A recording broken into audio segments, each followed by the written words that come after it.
Hello everyone, here we are discussing chemical bonding. In this video, we will discuss sigma and pi bond. So what is a sigma bond and what is a pi bond? When sigma bond will form and when pi bond will form, and what are the common differences between the sigma and pi bond. So here, as we know that generally sigma bond is formed by the axial overlapping of orbitals, whereas a pi bond will form due to the lateral or sideway overlapping of the orbitals. To see the common differences between sigma and pi, sigma bond and pi bond. The first common difference, it is formed by the axial overlapping. Axial overlapping of atomic orbitals. In the pi bond, generally it will form lateral overlapping or sideway overlapping. Lateral overlapping. And how the sigma bond will form? Due to the overlapping of ss orbital or sp orbital or pp orbitals. This kind of overlapping will lead to the formation of sigma bond. Whereas to form the pi bond, only pp overlapping will lead to the formation of pi bond.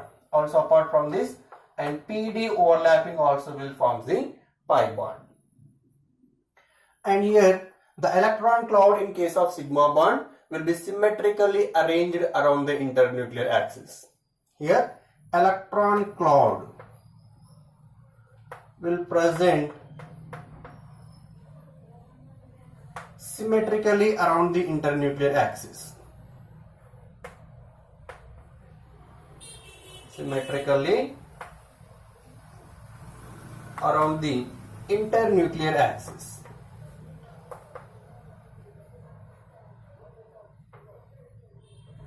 But whereas in case of pi bond, the electron cloud will present and above and below of the internuclear axis. Here electron cloud present above and below of internuclear axis.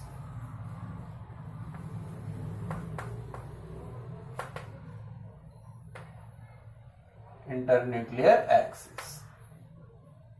And generally sigma bond will exist independently, but pi bond will not exist independently. After formation of sigma bond only pi bond takes place. So it exists independently. Sigma bond can exist independently, but pi bond cannot. It is cannot exist independently. It can form only after formation of sigma bond. It exists always along with sigma bond.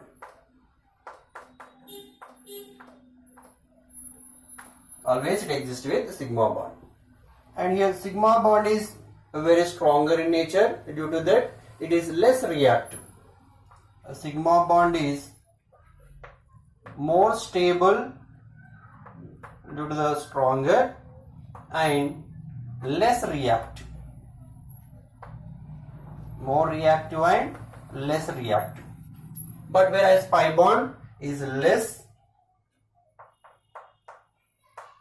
pi bond is less stable and more reactive.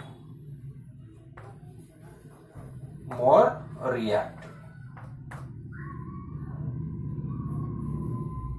And here generally sigma bond do not participate in the resonance. Sigma bond does not involve in resonance.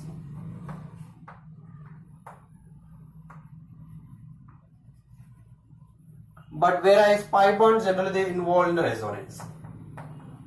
A pi bond involved in resonance.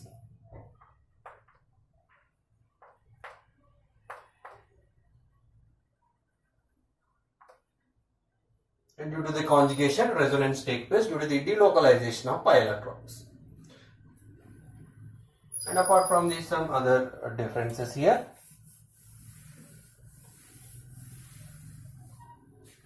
In case of sigma bond, free rotation is allowed along the sigma bond.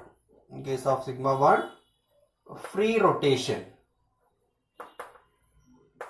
about the axis. Free rotation about the axis is possible.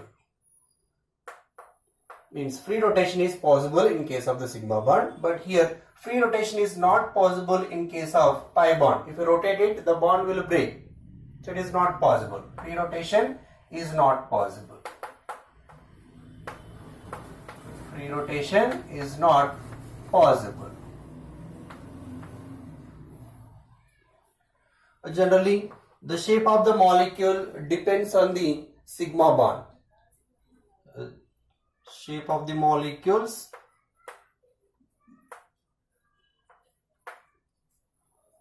depends on sigma bond.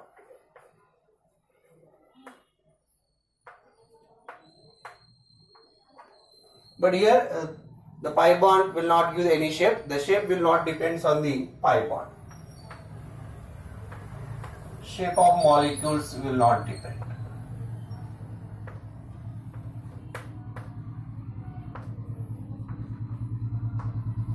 On pi bond. Shape of the molecules will not depend on the pi bond. So these are the some common differences between the sigma and pi bond. How they will form, what are the characteristic properties of sigma and pi. So here, apart from this sigma and pi bond, we have one more bond, that is a delta bond. Delta bond. Generally, this delta bond is formed due to the overlapping of dd orbitals. 4 lobes of one d orbital and one atom of an atom, and 4 lobes of another atom d orbitals. They overlap each other and they will form delta bond, and it is formed due to the overlapping of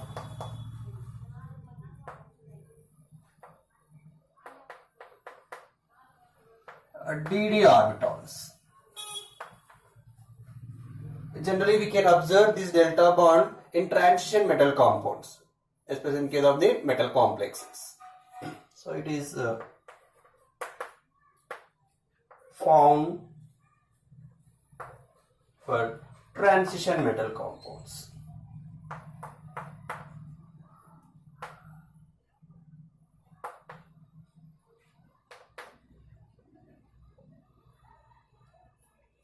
So now we'll see here the bond formed by the d orbitals.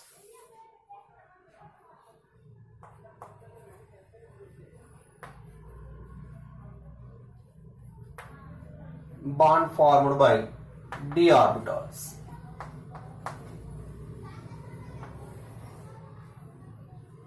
Let us see, we have 5 d orbitals in that dz square.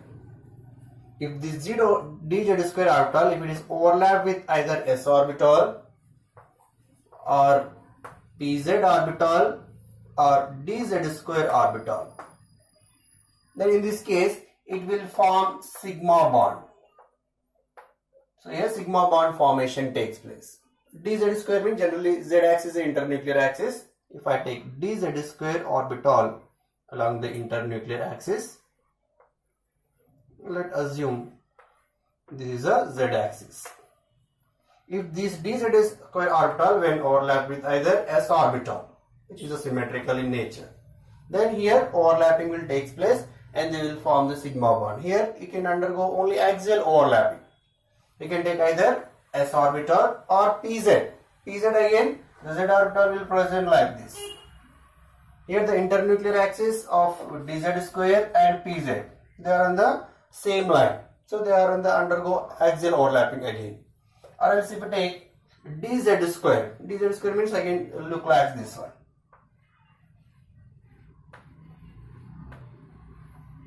So these they undergo overlapping and they will form the sigma bond due to the axial overlapping.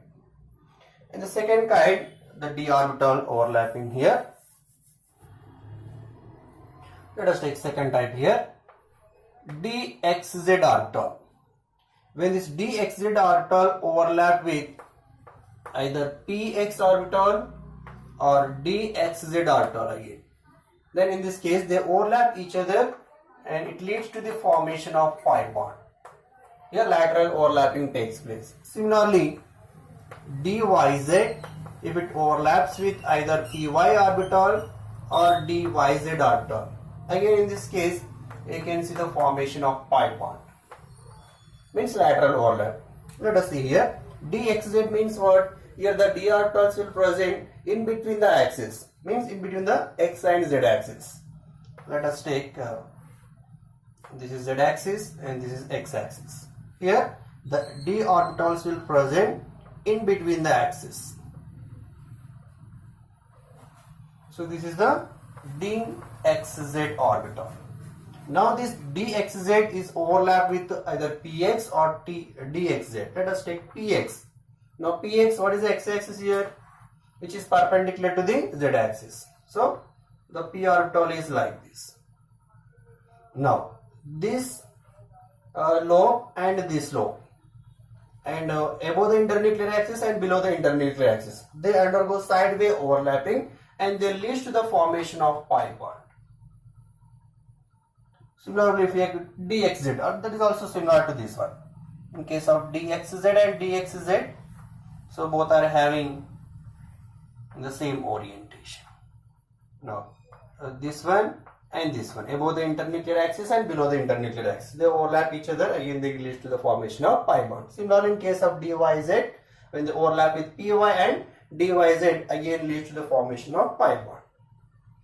And the remaining two more orbitals, they are dx square minus y square and dxy. And here dx square minus y square, when it is overlap with again the dx square minus y square of another atom. So in this case it leads to the formation of delta bond.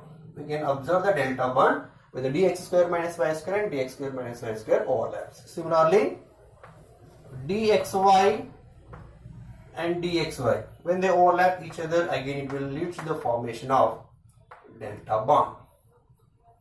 So how can we explain this? Let us take one cube. The formation of delta bond.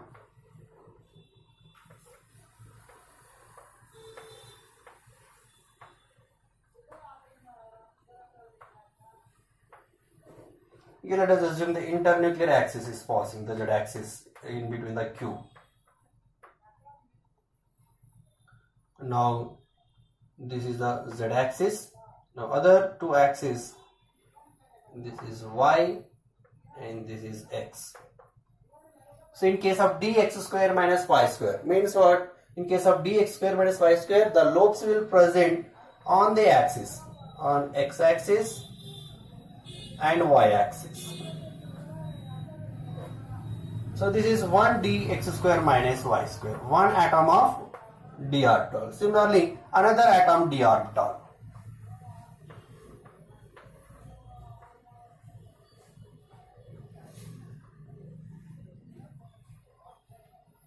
So this is also dx square minus y square. So in this case, four lobes overlapping takes place, and this lobe and this lobe, and similarly this lobe and this lobe, and here this one and this one and these two.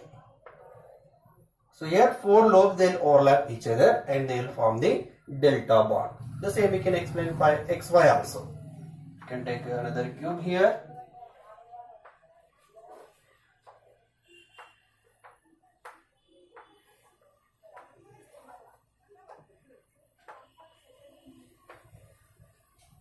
In case of xy, the lobes will present in between the axis. Let us assume this is the y-axis and x-axis. In between the axis means, so like this. Similarly here also, in between the axis. This is a dxy and this is also dxy. Again they will overlap, and this lobe they will overlap, and this lobe, and next this top one, and here the top one, here the bottom one, here the bottom one. So again, 4 lobes they'll overlap each other. Again they'll form delta bond. So like this delta bond will forms only due to the DD overlapping. 4 lobes of one d orbital and other 4 lobes of another atom d orbital. And here if you see the strength of the bonds among the sigma and delta and pi, generally sigma bond is having more strength compared to delta bond and then pi bond. This is the order of the strength. Sigma is more stronger than the delta bond than the pi bond. Now we will see some examples. The formation of molecules based on the valency bond theory. Formation of molecules.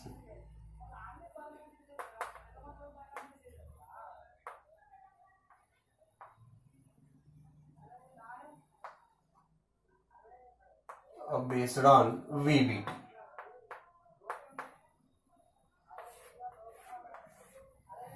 The first example, let me take hydrogen. In case of hydrogen, here SS overlapping takes place, means one atom of one s orbital of hydrogen atom, one orbital, and another hydrogen atom, another orbital. As we know that hydrogen electronic configuration 1s1, so this orbital is having one electron, the other hydrogen atom also having another electron, and those two electrons should be in opposite in spin according to the valency bond theory postulates. And these two orbitals now undergo overlap. They undergoes overlap each other and they will form hydrogen molecule like this according to the VBT theory. Atomic orbitals which are having single or unpaired electrons and their spin also should be opposite, and they overlap each other and they will form the molecule. Here the covalent bond formation takes place. So how it look like? H2 means we can represent like HH. And this is comes under SS overlapping. Due to the SS overlapping, this hydrogen molecule will form. Similarly, let us take other examples. SP overlapping. Due to the SP overlapping, how the molecules will form. Let us take example of HCl. In case of HCl, the bond form is due to the SP overlapping. Again here, hydrogen electronic configuration 1s1, the chlorine electronic configuration 1s1, 1s2, 2s2, 2p6, 3s2, 3p5.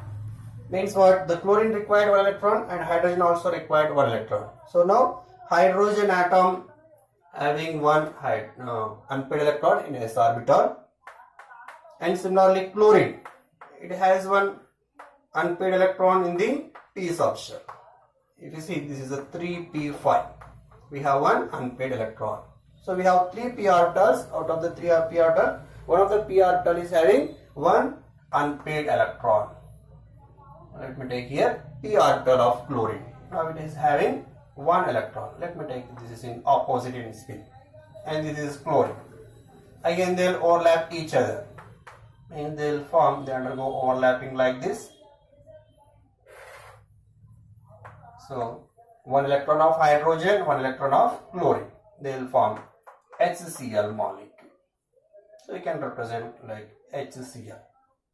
Again here the overlapping is S and P. This is the S orbital and this is the P orbital of chlorine.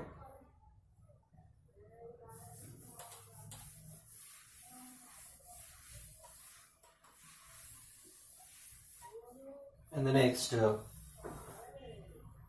we have the PP overlapping.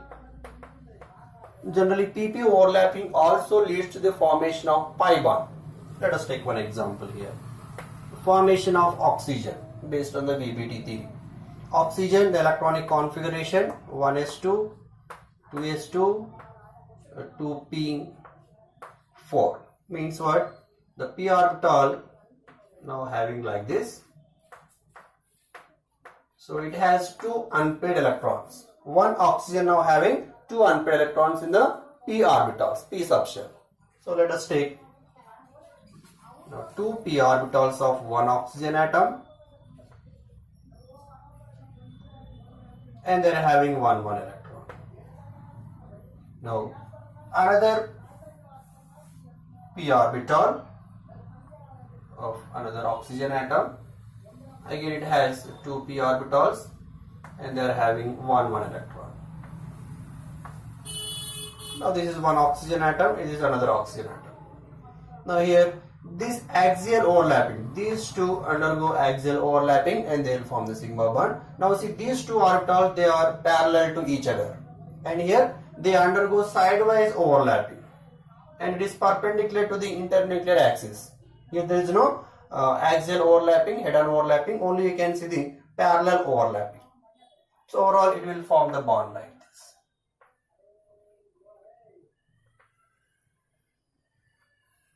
So here we can see the sigma bond formation. The remaining two orbitals which are perpendicular to the internuclear axis, they undergo sideway or parallel overlapping, and this leads to the formation of pi bond, and this leads to the formation of sigma bond. So overall oxygen form double bond. In the double bond, one is the sigma bond and another one is the pi bond. Always this pi bond is formed after the formation of sigma bond only. First axial overlapping takes place, after that only the parallel overlapping takes place. We can take one more best example related to the pp overlapping. That is a nitrogen molecule. So generally here we can see two pi bonds. The nitrogen electronic configuration again here 1s2, 2s2, 2p3 means what? Now the p orbital is having 3 unpaired electrons. We have the 3 p orbitals and they are having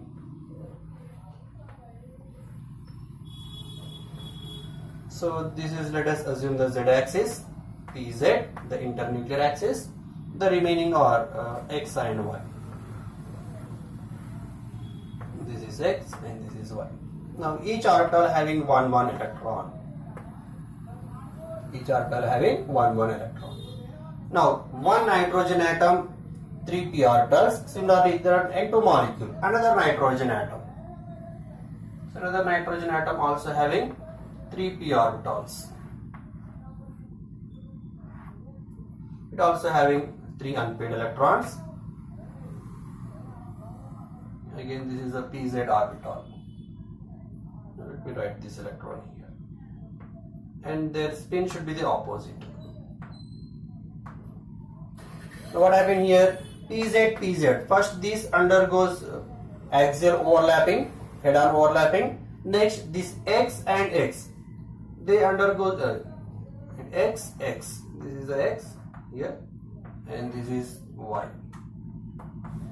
Now xx orbital and yy orbital, they undergoes the sidewise overlapping. Then it will form overall like this.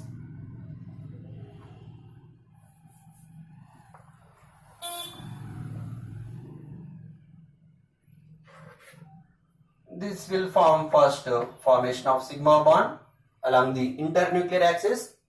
Next the remaining two, and this is y axis, this is x axis, and similarly here x axis, and they will form axial overlapping and one more p orbital y axis of this one and y axis of this one, and these two undergo again sidewise overlap and they will form the pi bond. So here this is one pi and this is the other pi bond. So overall we have the nitrogen triple bond. In the triple bond, one is the sigma bond, the remaining two are pi bonds. Like this pp overlapping takes place.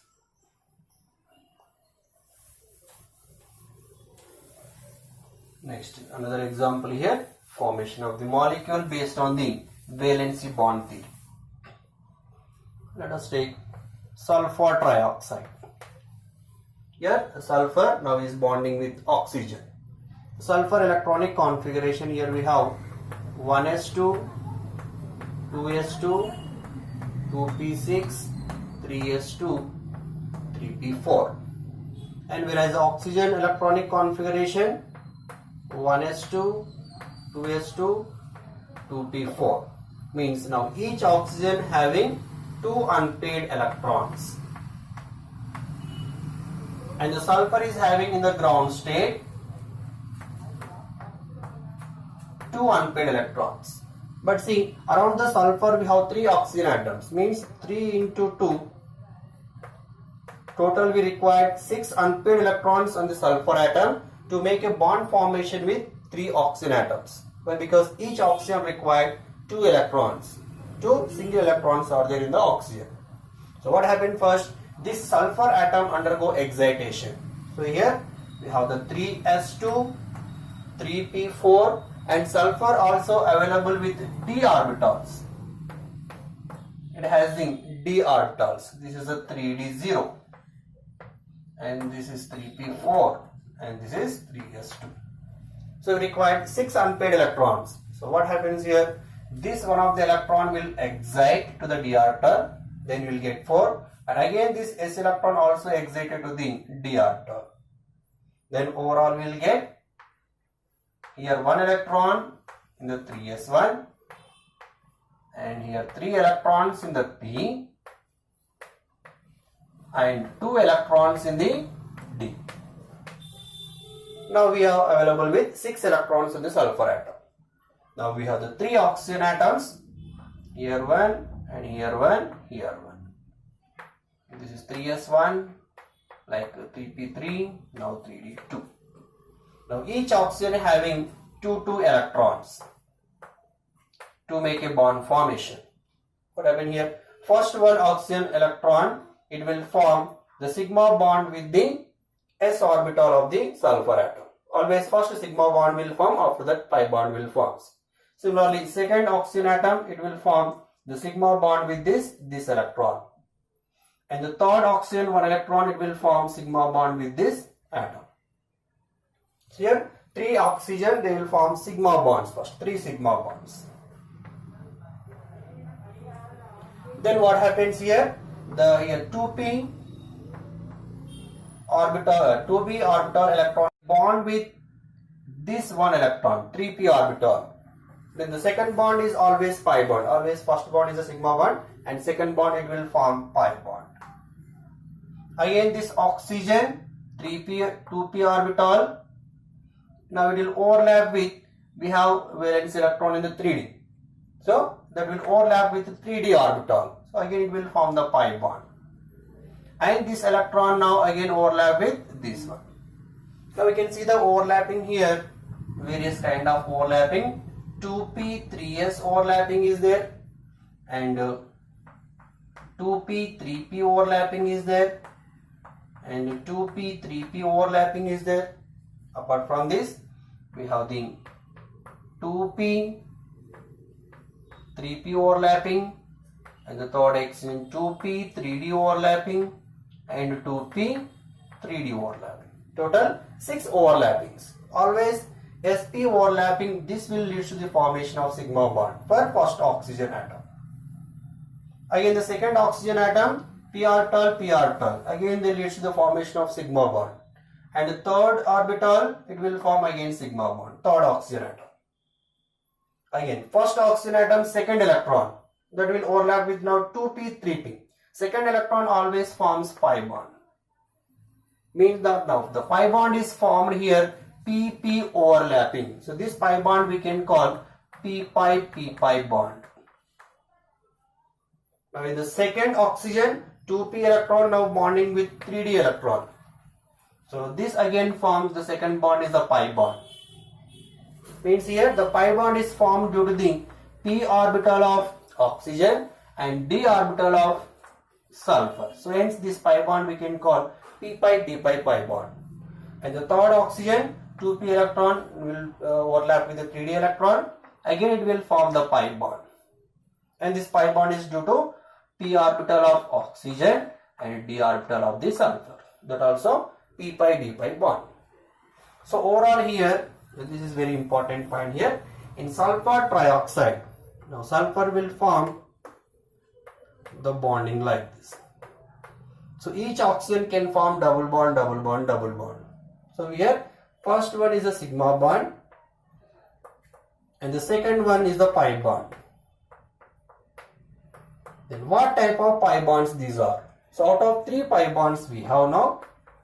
Out of 3 pi bonds, 1 pi bond is due to the p pi d pi overlapping, means PD overlapping. Sorry, PP overlapping. This is 1 pi bond is the PP overlapping, and the remaining 2 pi bonds are p pi d pi overlapping. So this is very important. In sulfur trioxide case, we can see 1 p pi and 2 p pi d pi bonds. This is according to the valency bond theory. Similarly, we can take one more example of sulfur dioxide. For example, if you see the sulfur dioxide case, the number of pi bonds and type of the pi bonds. Let me take sulfur dioxide. Okay, sulfur dioxide, again sulfur, same configuration, 1s2, 2s2, 2p6, 3s2, 3p4.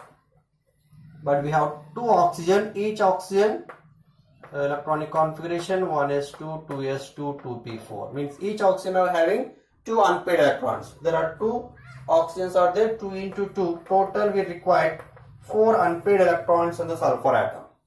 Now see this is valency shell, 3s2, 3p4. Again we have only 2 unpaired electrons. We require 2 more unpaired electrons. Then one of the paired electron, this is 3d0.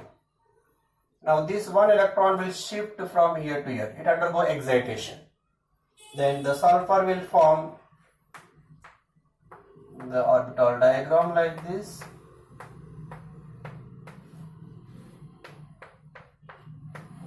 Now we have 4 unpaired electrons on sulfur atom. Now we have the 2 oxygen. So this is oxygen 1, it has 2 electron, and second oxygen it has 2 electron.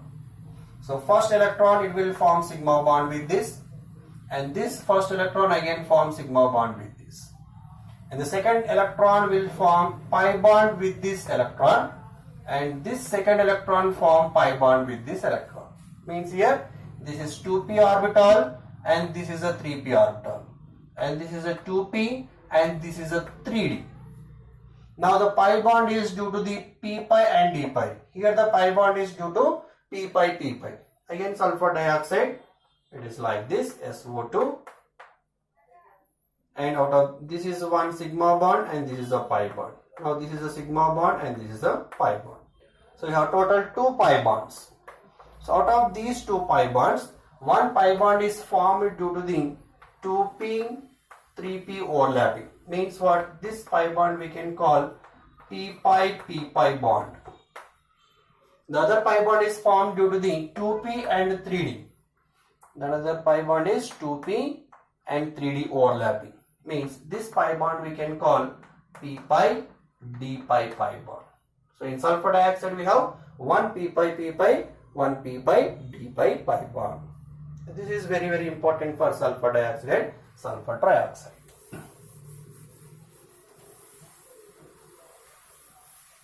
Next, let me take one more important molecule.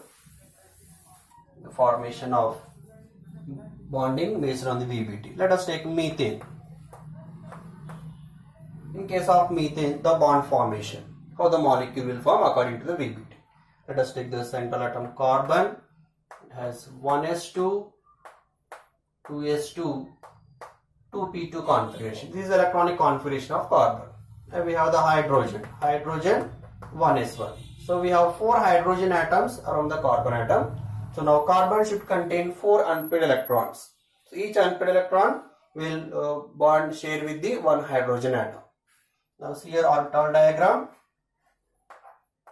and oxygen 2 electrons and the phosphorus 2 electrons. So we have only 2 unpaired electrons, but according to VBT we required 4 unpaired electrons to make a bond with 4 hydrogen atoms. So one of these electron will excite and it will form now 1 electron here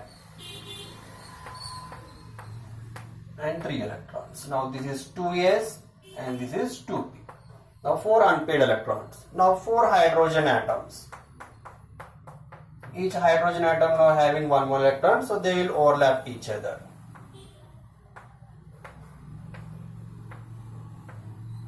So what kind of overlapping here you can observe? So this is s orbital 1s and this is 1s and this is 1s and this is 1s. Now it will form 1s 2s overlapping, 1s 2p overlapping, 1s 2p overlapping and 1s 2p overlapping. So 3 hydrogen atoms, they undergo 1s 2p overlapping, and 1 hydrogen atom it undergo 1s 2s overlapping. So overall it will form carbon with 4 bonds. But see here, 1s 2s overlapping is the strength of 1s 2s overlapping is more compared to the 1s 2p and 1s 2p. Here they are having different overlapping order. But according to experimental study, each bond length and bond energy of this carbon hydrogen is the same. But according to the valency bond theory, if you see, they are having different properties. So this overlapping is different and this overlapping is different. Different overlapping will give different bond strength and bond lengths also. The bond properties changes, different bond properties you can observe. But according to experimental spectroscopic studies, it's revealed that all carbon hydrogen bonds are having same bond properties. Bond length, bond strength, whatever it is, bond angle, everything is the same. Then why it is? So to explain this phenomena, next they introduced the concept of hybridization. So here valency bond theory couldn't explain this kind of the phenomena. So why all carbon hydrogen bonds are having similar bond properties? So this is, we can say, one of the drawback of the valency bond theories. Here valency bond theory could not explain the exact shape or geometry of the molecule. To explain the exact geometry and shape of the molecules, and next we have the concept of hybridization. So that concept of hybridization we will discuss in the next video. If you like this video, please like, share and subscribe to my channel. Thank you.